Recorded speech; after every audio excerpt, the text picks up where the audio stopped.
En el nombre del Padre, y del Hijo, y del Espíritu Santo, amén. Buenas y santas, queridos amigos, nuevamente juntos en nuestro informativo teológico La Fe Cristiana, aquí en Hora 60. Hoy en los controles, Marcos, así que hemos decidido de dividir en dos este tema 18, porque vamos a hablar del bautismo y la confirmación. Y como Mariano, que es nuestro habitual alumno presencial, ¿no?, se está preparando para su confirmación, vamos a hacer un especial el próximo jueves de la confirmación, que realmente le sirva para profundizar en sus conocimientos, ya que está en estos preparativos. Bueno, Marcos, muchas gracias por tu presencia allí. No, por favor, un placer estar nuevamente aquí. Muy bien, excelente. Bueno, te decía que hoy vamos a hablar del bautismo, ¿no? Y el primer tema que toca son las prefiguraciones, o sea, buscando un fundamento bíblico, o sea, todos los sacramentos son un regalo de Jesucristo, ¿no? No los encontramos en el Antiguo Testamento. Pero sí hay algunas nociones, hay algunas prefiguraciones, ¿no? Ya se anuncia que van a existir. Entonces, por ejemplo, el bautismo, entre estas prefiguraciones de las que hablamos, están el diluvio universal. El diluvio, ustedes se acuerdan, cuando por el mal comportamiento de los hombres, Dios envió, ¿no?, a la tierra lluvia, ¿no?, y salvo Noé, su familia, y los animales que quiso. Bueno, entonces el agua comienza a tener, digamos, un símbolo de purificación, ¿no?, de purificación. Como también la travesía del Mar Rojo, el pueblo elegido huye de Egipto, cruza el Mar Rojo, que está separado de las aguas, después entra el ejército del faraón, las aguas vuelven a su lugar, entonces las aguas como fuente de salvación. También la circuncisión de los judíos, ¿no? Entonces, por encontrarse explícitamente mencionados en el Nuevo Testamento, aludiendo justamente a los sacramentos, al sacramento del bautismo. Juan el Bautista, justamente, lo que hace es preparar para la iglesia, preparar para la venida de Jesucristo, y lo hace a través de un bautismo en el agua también, un bautismo en el agua, que también el mismo Jesucristo quiso ser bautizado en ese bautismo, que no era un sacramento, ¿no?, que ya justamente Jesucristo quiere consagrar como sacramento este rito, ¿no?, de la purificación a través del agua, ¿no? Entonces, con Juan el Bautista, el agua, aún sin eficacia salvadora, aún sin ser sacramento, se une a la preparación doctrinal, a la conversión y al deseo de la gracia, que son los pilares luego del catecumenado, de la preparación para el bautismo. Entonces, Jesús quiere este bautismo, no porque Él necesitara purificación, sino para darnos ejemplo, y también para instituir justamente el sacramento. Fue en las aguas del Jordán, fue al comenzar su ministerio público, o sea, antes fue su vida oculta, trabajando en su casa, en Nazaret. Bien, y así el agua queda como elemento material de este signo sacramental. Lo decíamos en la clase anterior, todos los sacramentos tienen un signo que están compuestos de materia y forma. La forma es una fórmula, es un texto, un lenguaje, unas palabras, una oración. La materia es algo material, agua, crisma, en fin, ya lo veremos. Entonces, en el bautismo de Jesús se abren los cielos, desciende el Espíritu Santo en forma de paloma, y se escucha la voz del Padre. Este es mi Hijo muy amado, escuchadle, ¿no? Se manifiesta así esta filiación divina de Jesucristo. Bueno, este acontecimiento nos revela que Cristo, que es la cabeza también de la futura iglesia, y que se realizará esto de un modo sacramental entre sus miembros. Para ir avanzando, todos recordarán que el bautismo nos perdona el pecado original, nos abre las puertas de la gracia y de la iglesia, y si fuera una persona mayor, también borra cualquier otro tipo de pecado. Ya lo vamos a repetir. Bueno, en el encuentro de Jesús con Nicodemo, se afirma el vínculo que existe entre el agua bautismal y la salvación, ¿no? Quien no naciere del agua, ¿no? Dice acá San Juan en el capítulo 3, quien no nazca del agua y del Espíritu no puede entrar en el reino de Dios. Evidentemente, el misterio pascual es lo que confiere al bautismo su valor salvífico. Nosotros nos salvamos por la pasión, muerte y resurrección de Jesús. Toda su vida tiene carácter salvífico. Gracias a la venida de Jesús, digamos, el bautismo tiene esta fuerza salvadora, ¿no? La sangre y el agua que brotan del costado traspasado de Cristo, también justamente son signos, es un signo del bautismo, es ese agua y esa sangre que emana, que sale del costado después de que el romano de aquel soldado introdujo al Señor, ¿no? con la lanza. Entonces, estos son figuras del bautismo y de la Eucaristía, que son sacramentos de la vida nueva. Bueno, antes de subir a los cielos, no sé, Marcos, si vos desde allí alcanzás a ver, léeme esta cita que es el capítulo 28 de San Mateo, que es como el último testamento, lo que nos hizo de Jesús. Id pues, y haced discípulos a todas las gentes bautizándolas en el nombre del Padre y del Hijo y del Espíritu Santo, y enseñándoles a guardar todo lo que yo os he mandado. Bueno, Jesús, antes de subir a los cielos, nos deja esto. Vayan, enseñen mi evangelio y bauticen. Mariano, obvio que si vos querés hacer Marcos, si vos querés hacer algunas preguntas, es la idea. También si hay alguna cosa que no se entiende, querés participar, alguna inquietud, aquí es la Perfecto. idea de tener alguien allí que da un poco de feedback. Bueno, cualquier Entonces, duda. este mandato es fielmente seguido a partir de Pentecostés, porque efectivamente los apóstoles salen, ¿no? Y es impresionante la cantidad de personas que reciben el mensaje de Jesús, la cantidad de personas que se bautizan. En fin, en el Imperio Romano en muy poco tiempo ya estaba expandido el cristianismo, que después fue, lo recordamos, perseguido, tuvieron que esconderse, tuvieron esas persecuciones tremendas, mártires, pero la semilla del Evangelio llegó y muchísimos se confesaron desde el inicio. Santo Tomás dice que la institución del bautismo fue múltiple. ¿Por qué? Primero respecto a la materia en el bautismo de Cristo.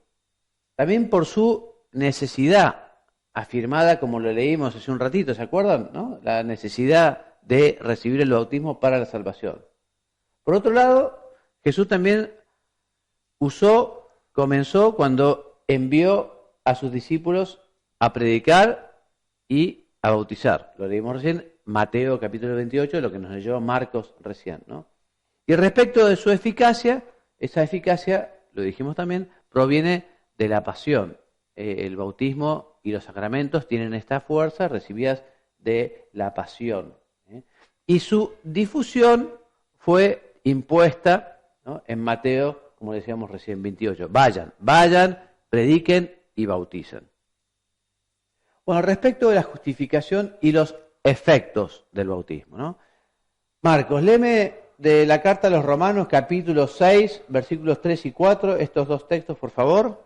¿O es que ignoráis que cuantos fuimos bautizados en Cristo Jesús, fuimos bautizados en su muerte? Fuimos, pues, con él sepultados por el bautismo en la muerte, a fin de que, al igual que Cristo fue resucitado de entre los muertos por medio de la gloria del Padre, así también nosotros vivamos una vida nueva. Entonces la invitación justamente es a morir al pecado, ¿no?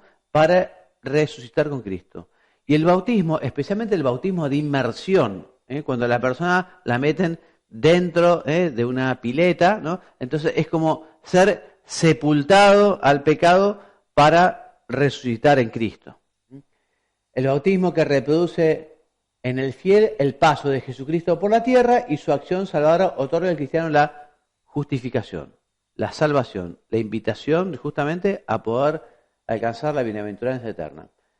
Marcos, otro texto de San Pablo, este es de Colosenses capítulo 2, que dice, sepultados con él en el bautismo, con él también habéis resucitado por la fe en la acción de Dios, que resucitó de entre los muertos. Se añade ahora la incidencia de la fe, con la cual, junto al rito del agua, nos revestimos de Cristo. este es el símbolo, el signo, ¿no?, de lo que es recibir el bautismo, ¿no? Ser sepultados con Cristo, pero también resucitados con Él. También lo dice en Gálatas, a Marcos, pues todos sois hijos de Dios por la fe en Jesucristo. En efecto, todos los bautizados en Cristo os habéis revestidos de Cristo. Bueno, esa es la gracia, ¿no? La gracia es parecerse a Jesucristo, tener como la naturaleza de Jesucristo. Esa es la gracia, una participación en la naturaleza divina, una participación en la divinidad, una participación en la divinidad de Jesucristo. Así que esta realidad de justificación por el bautismo se traduce en efectos concretos, que los podemos llamar, así dice la teología, algunos son sanantes y otros elevantes. Entonces los sanantes se refieren al perdón de los pecados, se perdona el pecado original y todo otro pecado, ¿no? Ya lo dice San Pedro, si me lo lees, Hechos de los Apóstoles, capítulo 2. Convertíos y que cada uno de vosotros se haga bautizar en el nombre de Jesucristo para remisión de vuestros pecados y recibiréis el don del Espíritu Santo. Esta invitación sigue teniendo absoluta vigencia. Esto no fue una invitación de Jesucristo a los apóstoles antes de la ascensión. No. Nosotros, los cristianos, tenemos que seguir revelando, mostrando, enseñando, manifestando, explicando, catequizando el Evangelio, para que conozcan el Evangelio y se conviertan y se bauticen, ¿no? Los que no son bautizados. Esto incluye entonces, le decía recién, el pecado original, el que heredamos de nuestros primeros padres Adán y Eva, y si se trata de una persona adulta, todos los pecados que tuviera. También remite la totalidad de la pena temporal y eterna. Lo que sí permanecen son algunas consecuencias del pecado original, que esas no terminan. Fundamentalmente la llamada concupiscencia o fomis peccatis, que es ese rastro que dejó el pecado original, que es esa tendencia que tenemos hacia la comodidad, hacia el egoísmo, esas tendencias que nos tiran para abajo. Y por eso la lucha cristiana es tratar de superar esas tendencias y buscar lo alto, la verdad, el bien, la generosidad, la entrega, ¿no? Porque espontáneamente la naturaleza quedó herida. Pregunta, ¿sí? Pregunta, ¿el bautismo debe ser un acto consciente que uno decide? Siempre que uno sea mayor. Cuando uno no lo es, los padres tienen que querer. Por ejemplo, ya lo vamos a ver, sería ilícito bautizar en contra de lo que los padres quieren. Los padres tienen que querer. Y suponte vos que los padres no son cristianos, pero quieren bautizar a su hijo. Puede ser. Pero ahí están los padrinos. Los padres, si ellos no pueden dar la formación, justamente están los padrinos para suplir a los padres. Lo que no se puede hacer es hacerlo contra la voluntad de los padres. Ahora, el niño recibe así el bautismo y después tiene la posibilidad de confirmarse. La confirmación es, bueno, ahora ya yo como adulto me adhiero plenamente y tomo esta decisión recibiendo el Espíritu Santo. Ahora, si es adulto, evidentemente sí, tiene que ser libre, absolutamente libre, y tiene que quererlo, ¿no? Perfecto, muchas gracias. Bueno, entonces les decía, permanecen ciertas consecuencias del pecado, que son el sufrimiento, la enfermedad, la muerte. O sea, antes del pecado original no había muerte, ni sufrimiento, ni enfermedad. En fin, todas estas fragilidades inherentes a la vida, como la debilidad del carácter, etc. Bien, esos eran los aspectos sanantes. Los aspectos elevantes consiste en la efusión del Espíritu Santo. Nos dice San Pablo, en un solo Espíritu hemos sido todos bautizados. Ese Espíritu de Cristo que recibimos, que es un espíritu de hijos adoptivos. Somos hijos en el Hijo. O sea, ya no llamo siervos, sino llamo amigos, hijos del Padre. Dios confiere al bautizado la gracia santificante, confiere las virtudes teologales y morales, y también los llamados dones del Espíritu Santo, de los cuales hablaremos especialmente el próximo programa, que son los dones del Espíritu Santo. Bueno, y junto a esta realidad de gracia, el bautismo imprime un sello espiritual que permanecerá para siempre, que se llama carácter. El carácter nos conforma especialmente con Cristo. Y hay 3 sacramentos que imprimen el carácter. A ver, Marco, vos sabés, 3 que quedan para siempre, que son el bautismo, la confirmación y el sacerdocio. O sea, son 3 sacramentos que incluso hasta en el más allá uno continúa siendo sacerdote, continúa siendo confirmado o bautizado. Por eso estos sacramentos que imprimen carácter no se repiten. Lo decíamos en la clase pasada. ¿Y qué pasa si hay dudas? Si fue bautizado o no. Se lo bautiza bajo condición. Entonces el ministro dice, si no estás bautizado, yo te bautizo en nombre del Padre y del Hijo y del Espíritu Santo. Bien, este sello no es borrado por ningún pecado, aunque el pecado impida al bautismo dar los frutos de salvación. Y como fuimos bautizados en un solo espíritu, para no formar más que un solo cuerpo, una sola iglesia, cuya cabeza es Cristo. Bueno, y esta incorporación a Cristo es contemporáneamente incorporación a la iglesia. O sea, nosotros cuando recibimos el bautismo nos incorporamos a la iglesia con todos los derechos y con todos los deberes, podríamos decirlo de alguna manera, que si los quieren conocer están resumidos en el Código de Derecho Canónico, ¿no? Comenzamos a pertenecer a este pueblo elegido, a este pueblo de Dios, como dice la Escritura, linaje escogido, sacerdocio real, nación santa, pueblo adquirido para anunciar las alabanzas de aquel que os ha llamado de las tinieblas a su luz admirable, dice la primera carta de San Pedro en su capítulo 2. Todos los bautizados participan del sacerdocio común. ¿Te suena esto, Marcos? ¿Sacerdocio común y sacerdote ministerial? No, no me suena. Mira, el sacerdote ministerial es el cura, el presbítero, yo, porque recibí el sacramento del orden. Pero el bautismo hace que todos los bautizados pertenezcan a un pueblo que es sacerdotal. Y de alguna manera, al ser sacerdotes, todo el pueblo también están llamados justamente a hacer lo que hace el sacerdote, a ser mediador entre Dios y los hombres. Estamos todos llamados a ser pastor, ¿no? Entonces, al recibir el bautismo, comenzamos a tener ese sacerdocio común de los fieles y quedan, por decirlo de alguna manera, obligados a confesar delante de los hombres la fe que recibieron de Dios por medio de la iglesia, dice la Lumen Gentium en su capítulo 11. Bien, y a participar también, lo dije yo, en la actividad apostólica y misionera del pueblo de Dios. Por eso, en fin, con el bautismo recibimos el derecho y la obligación de hacer apostolado. Por ejemplo, ser apostolado, que es llevar el Evangelio, no es algo que nos autoriza la jerarquía, sino que está recibido con el bautismo. Vos, por ser bautizado, tenés que llevar el Evangelio con tu ejemplo, con tu palabra, con tu vida, ¿no? Porque tenés este sacerdocio común de los fieles. Bien, respecto a la necesidad. Entonces, ¿qué nos dice la catequesis? Que no hay bajo el cielo otro nombre dado a los hombres por el que nosotros debamos salvarnos. Entonces nos salvamos por Cristo. Toda salvación llega por Cristo. Toda. La de los bautizados y también la de los no bautizados. Toda la salvación llega por Cristo.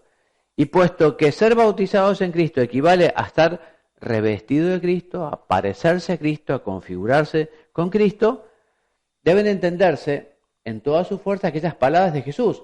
Que me lees, por favor, es justamente Marcos, tu tocayo. El que crea y sea bautizado se salvará. El que no crea se condenará. Estas palabras son fuertes. Y las vamos a explicar un poco. Evidentemente, no se condenará quien no se bautiza porque no conoce el bautismo. Ya lo vamos a ver, porque no conoce la iglesia, ¿no? Pero sí el que la deja de lado, rechazándola, aún conociéndola. Eso vamos a explicarlo. Entonces dice acá, de aquí deriva la fe de la iglesia sobre la necesidad del bautismo para la salvación. De que lo que dijo Cristo, y acá Marcos nos dice en el capítulo 16. Corresponde entender esto último según la cuidadosa fórmula del magisterio, que esto lo vamos a ver. El bautismo es necesario para la salvación en aquellos a los que el Evangelio ha sido anunciado y han tenido la posibilidad de pedir ese sacramento. Porque la Iglesia no conoce otro medio que el bautismo para asegurar la entrada a la bienaventuranza eterna. Por eso está obligado y por eso tiene esta misión de llevar el mensaje. Pero existen situaciones especiales en las cuales los frutos principales del bautismo pueden adquirirse sin la mediación sacramental, ¿no? Por eso existe, por un lado, el bautismo de sangre, que es aquellos que dan fe y dando fe dan la vida, que son mártires, por eso de sangre, que dieron la vida por la fe, o lo que se llama el bautismo de deseo, aquellos que querrían bautizarse, pero no lo han conseguido. Entonces, por eso dice que se entiende así la firme convicción de quienes padecen la muerte. Esto es en el caso de los niños sin bautizar, que ahora vamos a hablar. Lo que pasa es que quería hablar de otro tema antes, pero nos vamos a detener en esto. Lo decíamos en la clase pasada, un tema que el Papa San Juan Pablo II hizo estudiar. ¿Qué pasa con los niños que no se bautizan?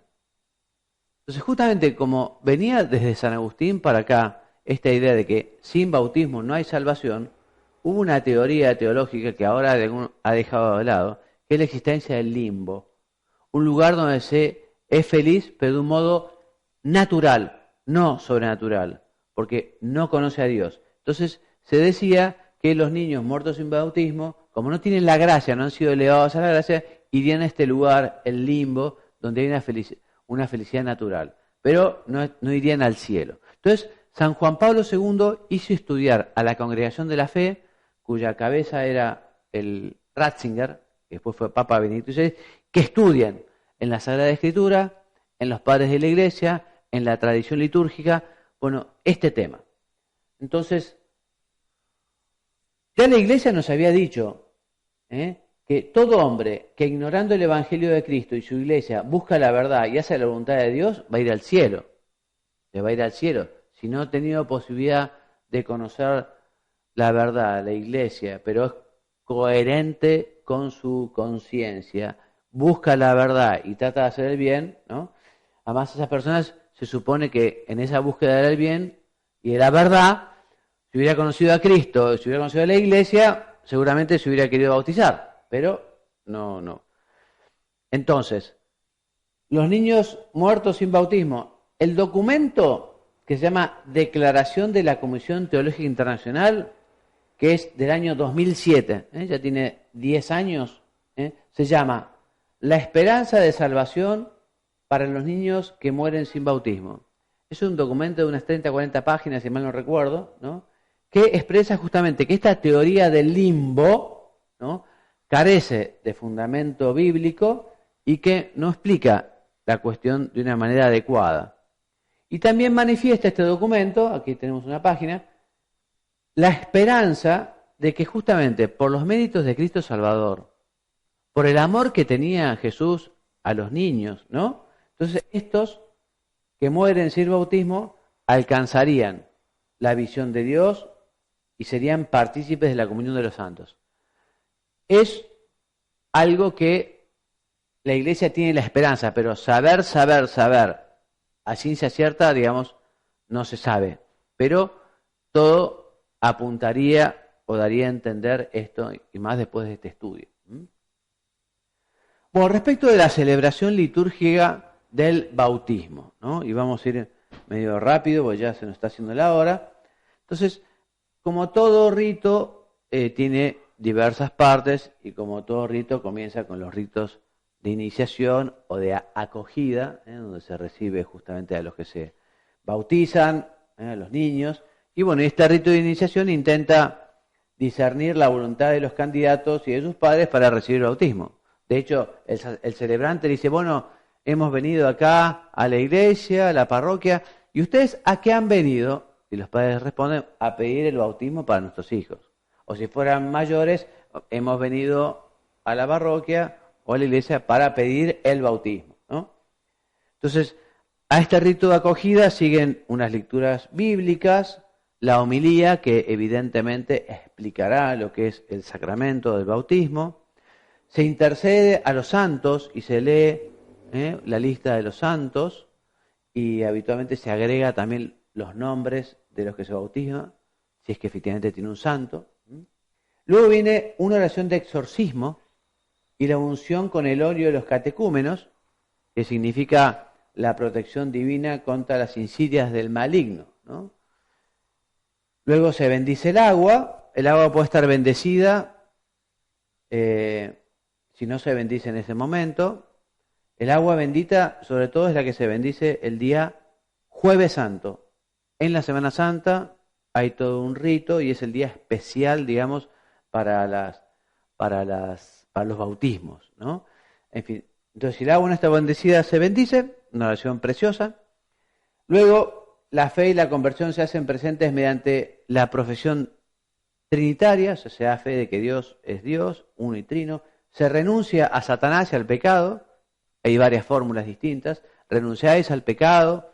Había una muy clásica que dice, renunciáis a sus pompas. Algo que ya no se dice más, ¿no? Porque uno se imagina a las pompas, se imagina algo así como si fuera una especie de globo de detergente, ¿no? Y las pompas, digamos, hace referencia a la alabanza al demonio, digamos, a los ritos que son satánicos, ¿no? Bueno, entonces se renuncia a Satanás, se renuncia al pecado, ¿no? Luego hay una ablución, que esto es la parte central, que puede ser de dos maneras, por infusión o por emersión. O sea, infusión es poner agua, que es la más frecuente. Se vierte agua en la cabeza del niño o de la persona mayor, van unas fotos a continuación, o se lo zambulle en una piscina o una pileta. Lo que no se puede hacer es por aspersión. Miren como aspersión, que es, bueno, así no sé, por inmersión o por infusión, porque el agua en el que se bautismo debe correr, porque eso es signo de limpieza y de purificación. Entonces la materia válida del sacramento es el agua. No es que a mí me encanta el champagne, bueno, mira, pero tiene que ser agua, ¿no? Mientras el ministro derrama 3 veces el agua sobre la cabeza del candidato, o lo sumerge, pronuncia estas palabras: fulano, Mariano, Marcos, yo te bautizo en nombre del Padre, del Hijo y del Espíritu Santo. Y echa el agua, ¿no? Después vienen los ritos posbautismales, los que se hacen después del bautismo, como ungir en la cabeza, si es que no hay confirmación. Si no hay confirmación, se lo unge con el crisma, que significa esa participación en el sacerdocio común del que hablábamos recién, ¿no? Y evoca la futura crismación. Luego hay una tradición de la vestidura blanca. Los niños van vestidos de blanco. ¿Por qué? Y como la novia, en principio debe ser algo puro, limpio, ¿no? Blanco. La vestidura, en la Escritura se habla de que tenemos que estar vestidos y tener buenos vestidos para ir al banquete. Hay una parábola, ¿se acuerdan? Algunos decían, no tenía el vestido de bodas, no tenía el vestido que no tenía la gracia. Entonces, nosotros tenemos esta vestidura blanca, que es la gracia de Dios, que es esta vestimenta que tenemos que cuidar.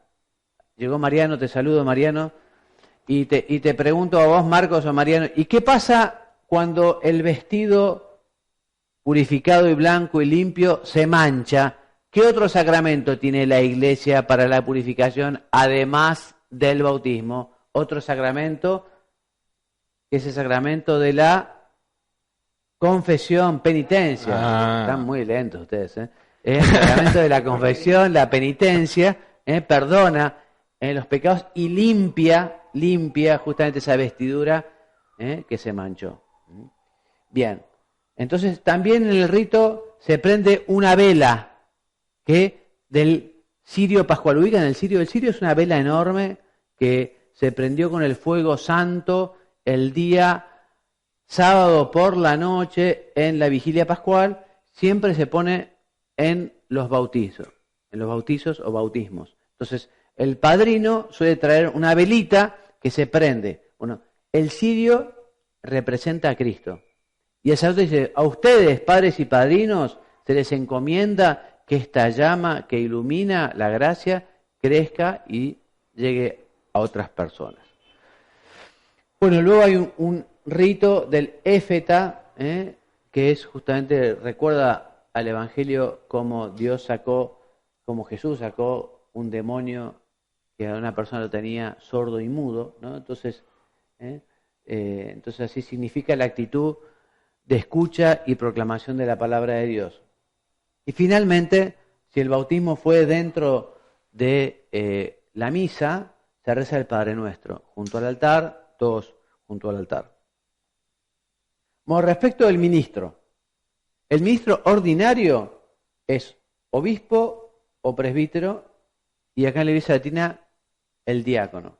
Ahora, ustedes saben que en caso de necesidad puede bautizar cualquiera, incluso un no católico, un no cristiano, un musulmán, que sepa lo que es el bautismo y tenga la intención de hacer lo que hace la Iglesia, bautiza. Tan importante es, ¿no?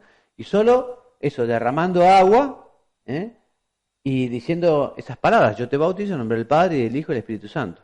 Es decir, que todo el resto de los pasos o ritos no serían necesarios para que un bautismo sea legítimo. Para un caso de urgencia, era algo típico de las parteras o enfermeras cristianas. Cuando un niño venía mal, entonces era el bautismo así de urgencia. Y después no se repite, después se va, suponte vos que el niño sale adelante, se lo lleva a la parroquia, se lo inscribe y se completa el rito. O sea, todos esos ritos que no se tuvieron, se completan. Pero lo central se hizo y ya está bautizado. Bueno, entonces el bautismo está destinado a todos los hombres y mujeres que aún no lo hayan recibido, y justamente las cualidades necesarias del candidato dependen de su condición, si es niño o si es adulto, lo que hablábamos con vos, Marcos, hace un ratito, ¿no? Respecto de los niños, los que no han llegado al uso de razón, recibirán, está muy recomendado que sea en los primeros días, cuanto antes mejor, cuando lo permita la salud del niño, la salud de su madre, cuanto antes que ya tenga la gracia de Dios, ¿no? Proceder de otro modo sería una gran injusticia, entonces hacerlo cuanto antes, ¿no? En efecto, como puerta a la vida de la gracia, el bautismo es un evento absolutamente gratuito para cuya validez basta que no sean rechazados por parte. Hay gente que dice: no, yo espero hasta que sea el primer año, ¿no? El primer año, entonces hacemos la fiestita del cumpleaños y también el bautismo. Y la verdad que no es lo mejor, porque en todo caso lo bautizamos cuando es chiquito y después volvemos a festejar al año, ¿no? Y además tampoco hace falta gran fiesta. O sea, hay gente que no se casa o no bautiza no, es que no tengo plata para la fiesta. Mira, eso es lo de menos. Y después conseguís plata, hacemos fiesta. Pero no dejes de recibir el sacramento por la fiesta. O no lo prives a tu niño recién nacido del sacramento por la fiesta, ¿no? Bien, entonces existen determinados límites para la práctica del bautismo de los niños. Lo que yo te decía recién, Mariano, acá. ¿Es ilícita el bautismo si falta la voluntad de los padres? Si los padres se niegan. O no existiera garantía suficiente con la futura educación en la fe católica. Puede ser que los padres quieran y no son católicos, los decíamos recién. Pero bueno, para eso están los bautistas. ¿Cómo se llaman? Aquellos que representan a los padres en caso de... Los padrinos, exactamente. Los padrinos son los responsables en el caso de que efectivamente los padres no tengan la formación cristiana o no sean cristianos. Bien, en el caso de los adultos se preparan con todo un proceso que es el catecumenado, que tiene toda una estructura, ¿no? Y además, en la misma ceremonia del bautismo, los adultos reciben la confirmación y la primera comunión. Y si estuviera casado, también, ¿no? Recibe el sacramento. O sea que durante todo este periodo del catecumenado se busca ayudarlo, invitándolo a la oración, a la reflexión, al examen de conciencia, al dolor de los pecados, en fin. Bien. Y además todo lo que es la instrucción, o sea, toda la enseñanza tiene que tener los conocimientos fundamentales. Bueno, Mariano y Marcos, vamos a dejar acá porque, como decía recién en público, Mariano, la clase va a ser para vos la semana que viene, va a ser para vos la semana que viene porque estamos en el proceso de tu preparación para la confirmación. Así que no sabes la fecha todavía, pero bueno, la semana que viene nos vas a contar cuál es la fecha, vas a pedirle al párroco que te averigüe cuándo es la confirmación en la parroquia. Además, siendo amigo tuyo es todo mucho más fácil, ¿no? Te preguntás cuándo es la fecha, decís que estás en pleno proceso ¿Y si no confirma de preparación. No, habitualmente el ministro, ya lo veremos, es el obispo. Suele ir el obispo a las diversas parroquias. A veces lo delegan al párroco, pero lo habitual es que sea el obispo. Así que preguntale si va a ser el obispo o va a ser él que recibe la delegación. Así que para la semana que viene nos traes la fecha. ¿Me puedo confirmar solo? No, no es lo habitual. Podría ser en caso de necesidad, pero lo lindo es hacerlo justamente en la parroquia y con todos los que se confirman. No, pero solo en la parroquia, digo. Ah, sí, ¿cómo? ¿Solo vos el único? Claro, porque no sé si hay confirmados. Ah, y bueno, averiguá, puede ser, si no, averiguamos en otra parroquia, que tu amigo párroco en la parroquia vecina averigüe, ¿no? Así que bueno, ya nos contarás la semana que viene, ¿eh? Y vamos a profundizar y vamos a ir a fondo con una clase muy especial sobre la confirmación. Bueno, siendo entonces las 4:07 de la tarde, aquí en San Isidro, en la provincia de Buenos Aires y en todo el país, nos despedimos invitándolos a que vengan, que nos escuchen, nos acompañen en el próximo programa y yo me despido enviándoles la bendición. Que Dios los bendiga y los haga muy santos. Amén.